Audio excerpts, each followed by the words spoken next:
আসসালামু বন্ধুরা, এটাও বেবিলাসের জিরো মেশিন। এটারও একই রকম ব্যাটারি। ওই যে একটু আগে দেখছেন ব্যাটারি লাইট জ্বলে, হেরে কত মজা লাগে রে। ওই যে লাইটগুলো দেখা যায় নীল কালার লাইট জ্বলার কারণে ব্যাটারি অনেক সুন্দর লাগে ভাই।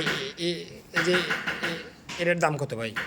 সেম দাম আগেরটার মতো গোল্ডেন যেটা দেখলেন। আর কি কোন জিরো মেশিন আর বড় মেশিন একই দাম? সেম দাম। আমাকে দেশে তো 1200 টাকার বেশি মেশিন কিনে না ভাই। তো কেমনে বেচবো আর কেমনে কিনবো বলে ভাই? বাড়ি দিন না, বাড়ি দিন না, মানা করে একটু। কেমনে এটা এরকম মেশিন তো বাংলাদেশে মানে কেউ কিনবো না আপনি বাদে।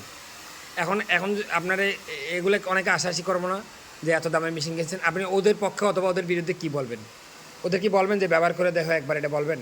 অবশ্যই ভাই, একটা ভালো ফিলের জন্য তো অবশ্যই ভালো জিনিস দরকার। এখন সত্যিকারের যারা চুল কাটে তাদের অনুভবের মধ্যে যাইতে গেলে কিন্তু আপনার অনেক কিছু দরকার আছে না? কন অবশ্যই এর নাহলে এরকম একটা মেশিন 29,000 টাকাতে কিনতে আমার কলজা বাঁধবো। আমি যে এখানে 12টা মেশিন কিনে নিয়েছি ধরেন দিয়ে আপনি আমার সাথে আমি মনে করতাম কি আমি মনে মেশিন টেশিন কিনে টাকা নষ্ট করি বলে এই মডেল কিনো সেই মডেল কিনো। পরে দেখলাম আপনি আমার সাথে বড় পাগল। মানে আমি পাগল আছি, অসুবিধা নাই। এরপর ওটা দেখা যাক। তার মানে এটার দাম কত?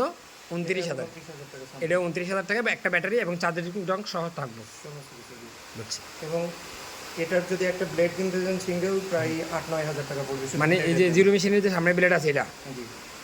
এটা টিপিউবির ব্লেড লাগাইছেন দেখা যায়। হ্যাঁ, আমি টিপিওবির ব্লেডটা চেঞ্জ করছি এখানে।